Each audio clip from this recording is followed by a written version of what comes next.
Well, hello, everybody, and thank you for watching the Storytelling Alchemist show on the Los Angeles Tribune.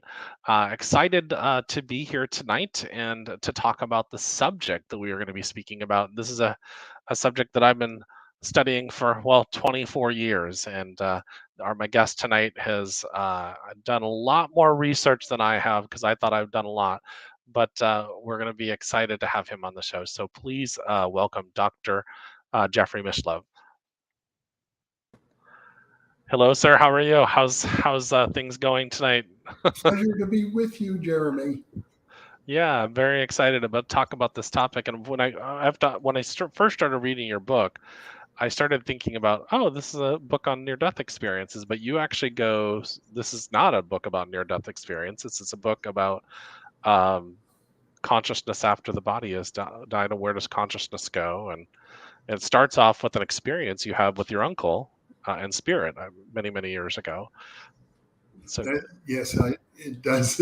My great uncle Harry, who, when I was a child, he ran a little corner grocery store in Sheboygan, Wisconsin, and we would go to visit him. And he lived behind the grocery store. So when we'd visit, he'd go into the shop and pull out Eskimo pies from his freezer for all the kids. So to me, as a child, he was like the richest man in the world.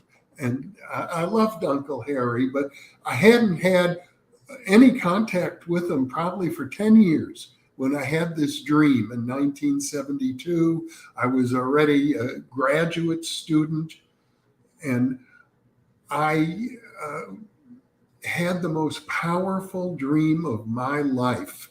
Uh, it was so powerful that when I woke up from the dream, I was crying tears of joy and singing a song from a very sacred song from the Jewish religious tradition. So that's never happened to me either before or after. Uncle Harry came to me in that dream, and he just sort of penetrated my soul. I touched his soul, and I wrote home to my parents right away. How's Uncle Harry? I had a dream about him. And my mother called me as soon as she got my letter and said, "How did you know Uncle Harry just died?" Oh, wow. Wow.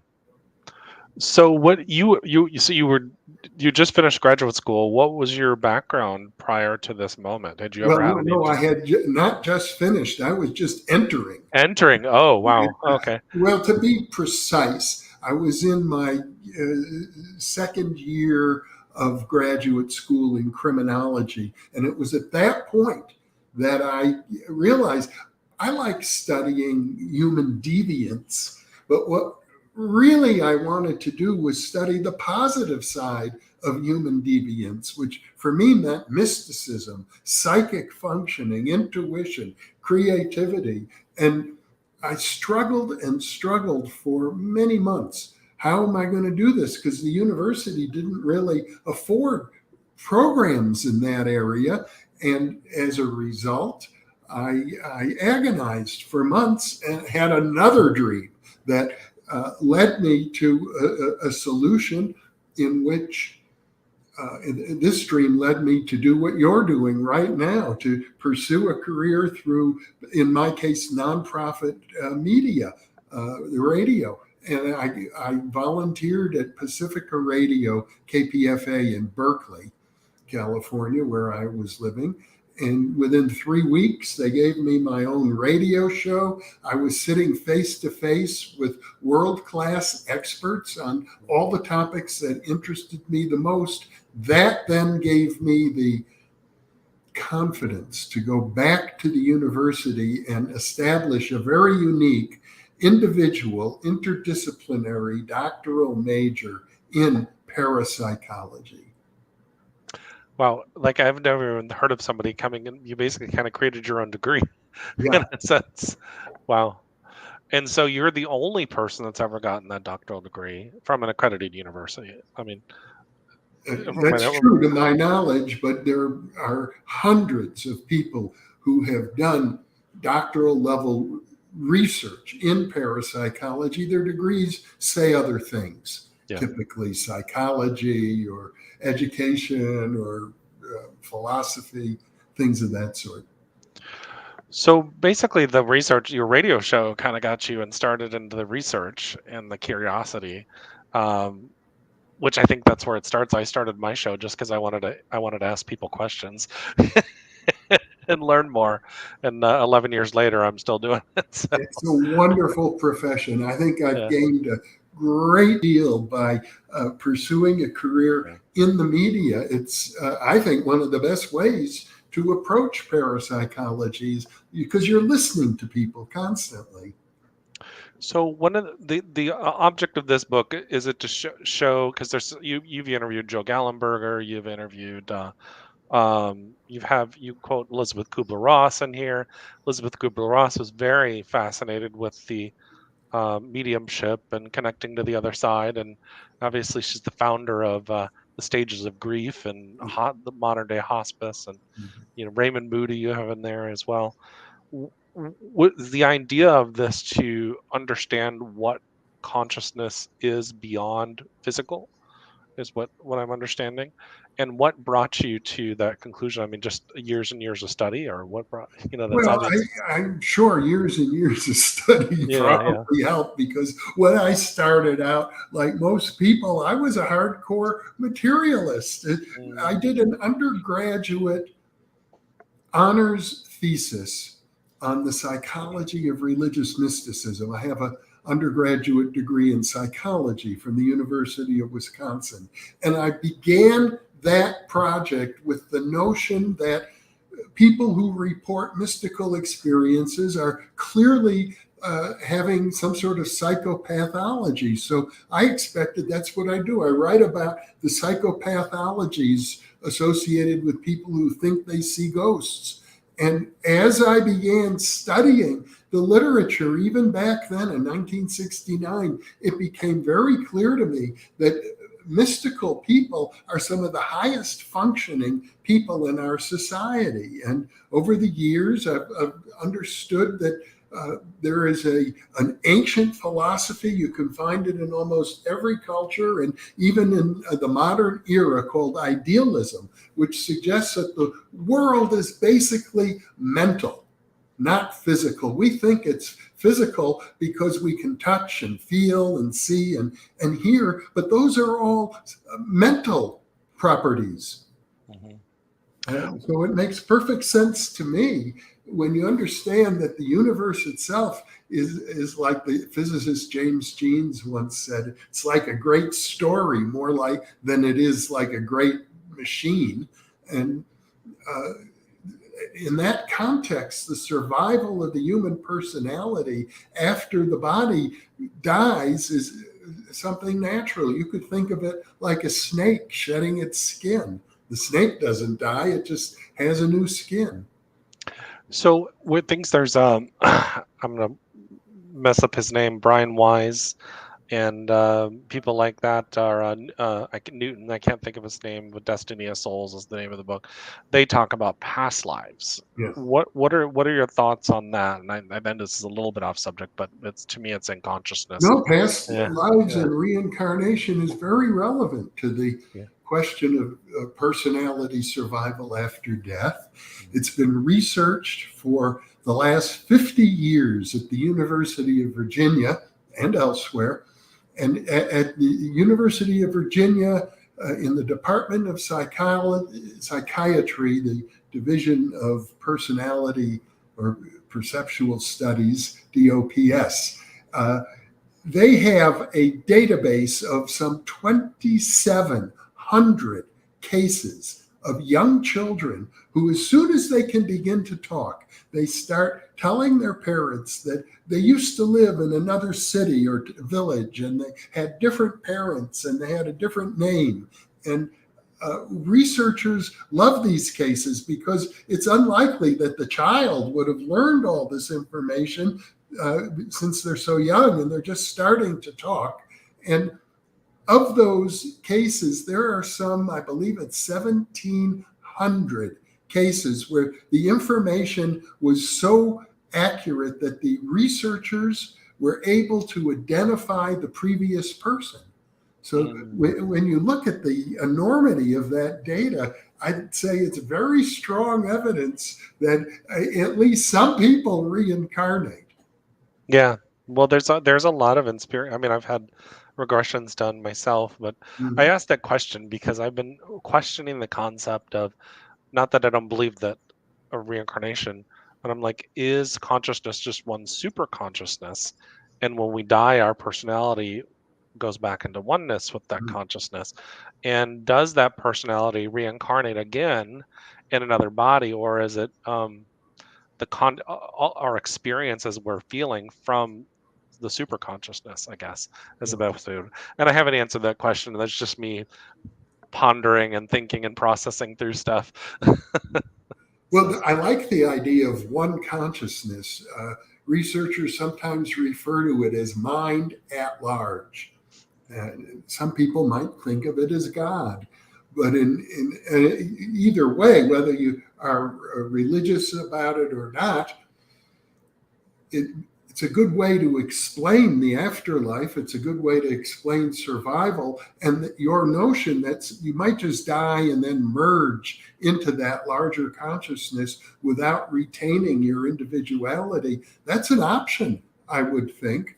On the other hand, there's plenty of data that suggests that at least some people do retain their individual identity after death, and they communicate through mediums, they communicate to people through dreams and other forms of after death communications, including even on radios, televisions, computers, and yeah. telephones. So the data is enormous, but of course, we don't have, I would call it, a holistic, comprehensive picture of the afterlife. I can only tell you that some people surely reincarnate, some people die and retain their identity and communicate from the other side, and even have provided detailed descriptions of what it's like over there.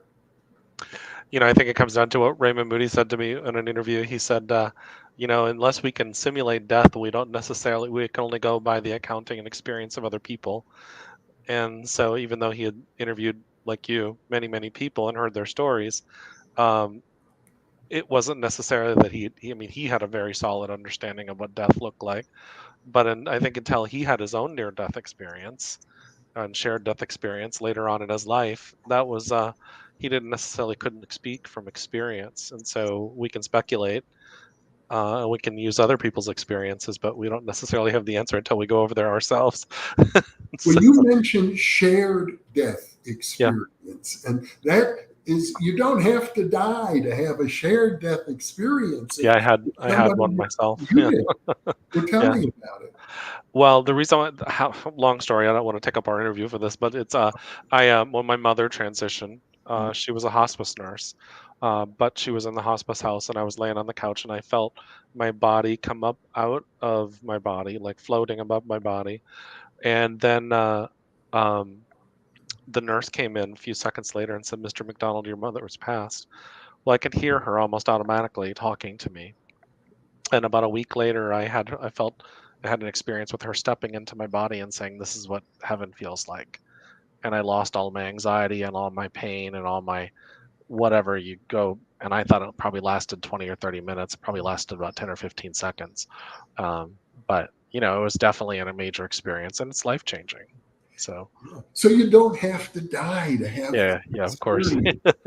I'm inclined to think that within our consciousness, it's so large, actually, much larger than our little egos, that we can contain the afterlife within ourselves. That it's like, as you say, part of this great mind of which we partake. Yeah, yeah. Well, and then the work that you do, and a lot of people do, we're starting to, I was just thinking about a hospice or death was a totally different thing in the 70s and the 80s and stuff like that until Elizabeth Kubler-Ross or yourself or people bringing that death is not the end. I mean, the mystics talked about it, but not that anybody paid attention, and at least in modern times, until the work that is being done, which I think is great. Well, in the 19th century, spiritualism was a huge movement. It swept throughout the world, and mediums, people didn't have television, so they'd gather in small groups and have seances. Yeah. It was a phenomenon comparable to the human potential movement of the 20th century. And there was a lot of evidence gathered in the 1900s about all of this. Yeah. Oh yeah. Oh Excuse yeah. me, the 1800s, Yeah. 19th Spiritual. century. In the 1800s, wonderful books were written full of evidential accounts. Yeah. Yeah, I've those are the books I like to read, the ones from the old spiritualists. You know. Um so other experiences, what are some other interesting experiences you've had, or as far as your interviews go? I know that one of the things that I've experienced mediumship, and I've experienced many different things that show us that there is life beyond the physical body. What are some of the other experiences you've Well, had? you mentioned earlier Elizabeth Kubler-Ross, Yeah, yeah, and she wrote a book about life yep, after death. And in it, she's considered by Time Magazine as one of the 100 most influential people of the 20th century. And uh, she, for her work on death and dying, the stages of grief mhm, and so on as people confront death, she was about to give up that entire career. She was frustrated. Her seminars weren't going anywhere, and she was getting ready to resign. She was about to tell a minister at the University of Chicago with whom she was working that she's quitting. And just then, a woman walked up to her and said, "Would you mind walking with me to your office?" So she didn't quit and walked with this woman. As they're walking, she recalls this is Mrs. Schwartz. Mrs. Schwartz is the woman who first introduced her to the very concept of the near death experience. And the thing is, Mrs. Schwartz had died 10 years previously. And they're walking to oh, the office. And when they get there, Mrs. Schwartz looks her right in the eye and says to her, "You must promise me not to quit this work that you're engaged in. Promise me."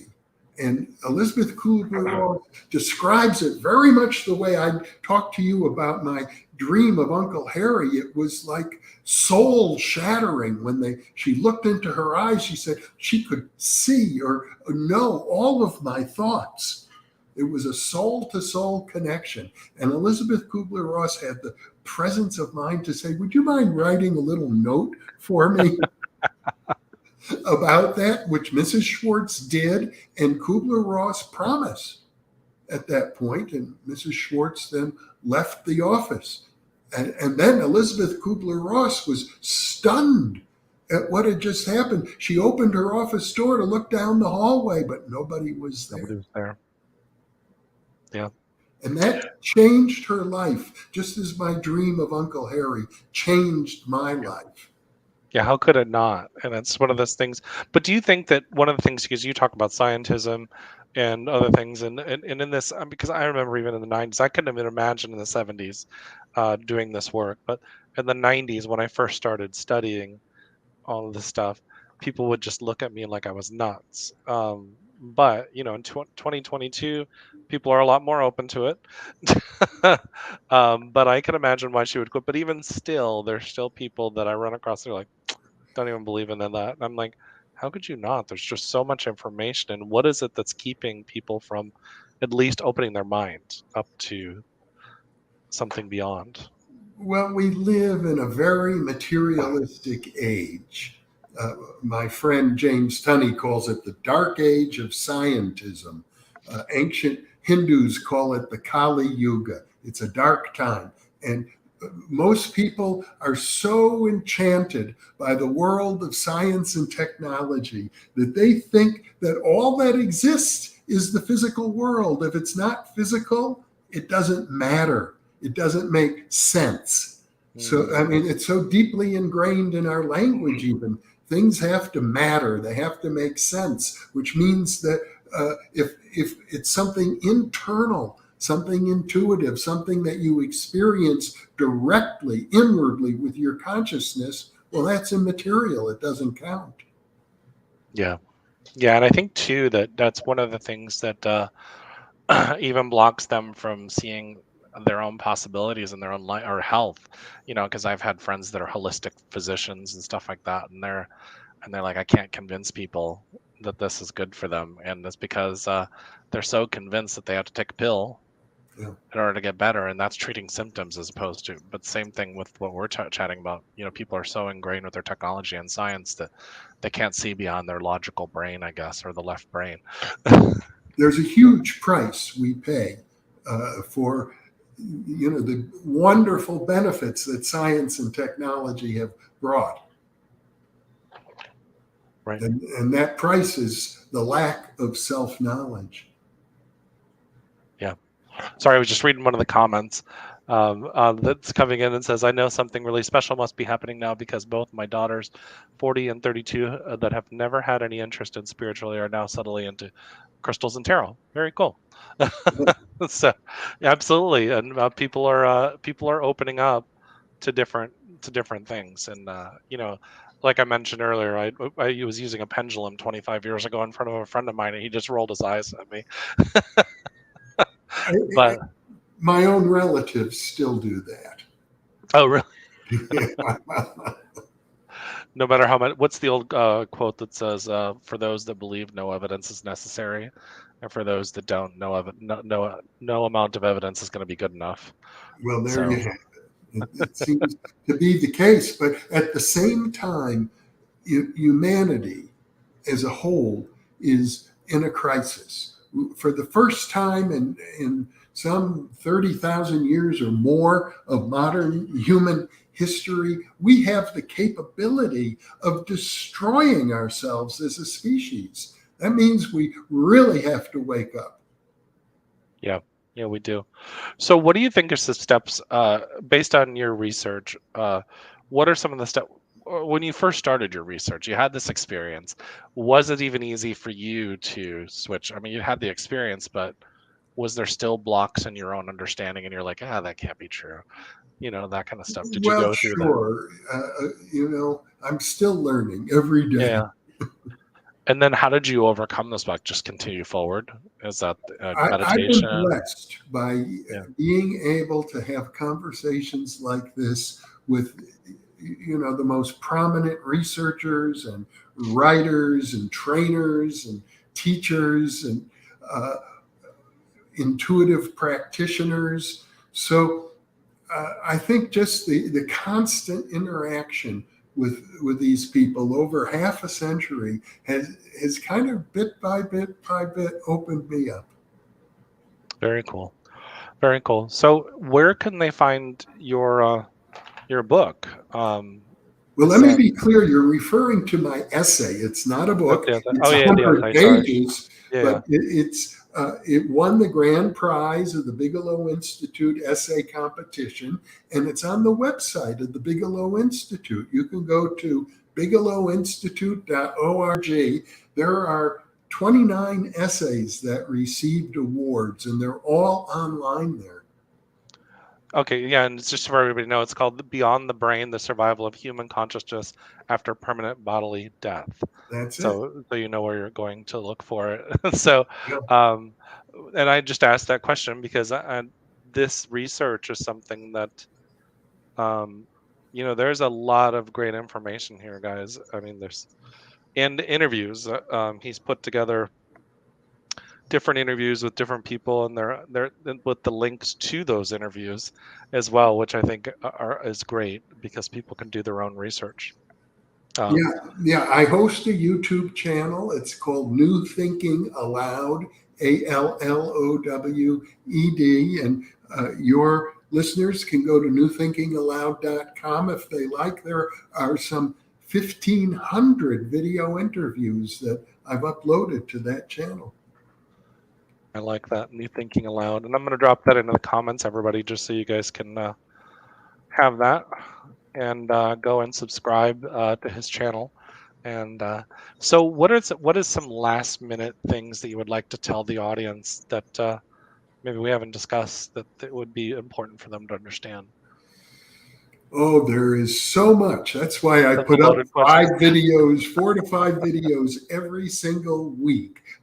My goal is to have a conversation about these topics that reaches into the general population and just never ends. There's just so much to talk about, and wonderful organizations for any of your listeners who are thinking about the research side of it.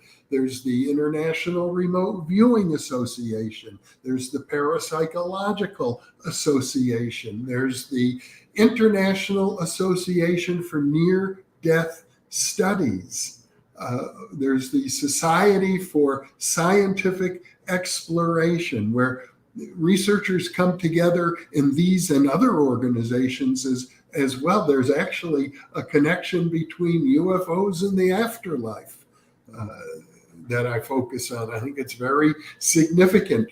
It would suggest to me that UFOs are not simply visitors from other planets. There's much more to the UFO phenomena than that. So, there's just no end to the nuances associated with questions like the power of the human psyche.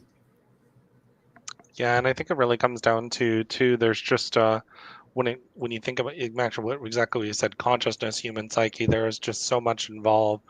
And I don't even think, even if we were researching for 200 or 300 years, let's say we could expand our life 200 or 300 years, if we researched it, we would still scratch on the surface, of what If I were to run into you 10,000 years from now, and I hope we do, Jeremy, we could continue the conversation. Well, that would be great, and we'll just I'll get a podcast on somewhere, and we'll just talk about it. Well, very, very cool. So what's next um in your journey and your research? Well, I'll tell you, I'm very interested in working with people who have had a near death experience. I recently had intense sessions doing hypnosis because of my background as a psychotherapist with Elizabeth Crone, who is the co author of a wonderful book called Changed in a Flash. She was struck by lightning and had a near death experience. And uh, that was 30 years ago. And subsequently, I was able to, under hypnosis, take her back to that experience and she could re experience it again. I think that the project that really excites me is that we can create maps of the afterlife, just as back 600 years ago they were starting to map the new world. Whole new continents were being explored, and our explorations today of the afterlife through mediumship, near-death experiences, lucid dreaming, remote viewing, hypnosis, these are all tools for people that I would call psychonauts. They're explorers who are willing to delve into or dive into the depths of consciousness itself.